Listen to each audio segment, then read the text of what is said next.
तोहरा के खा जाई कांच कांच।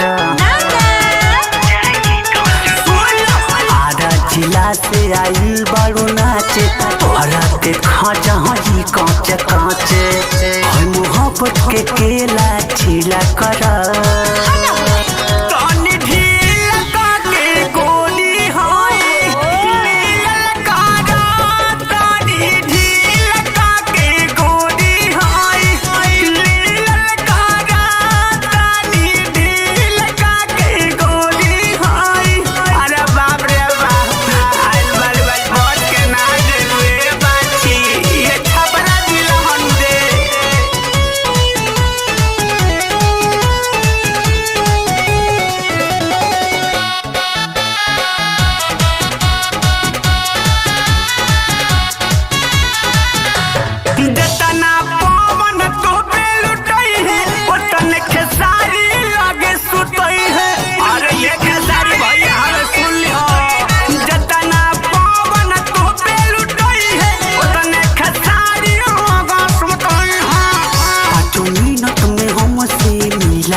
के मन रंगीला करा।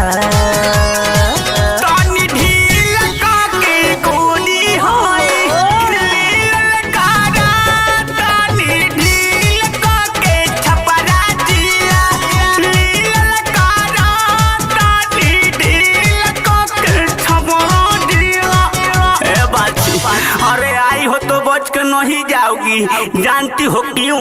काहे के छापरा जिला नु है जी, लूट के भेजेंगे मैं खाकर।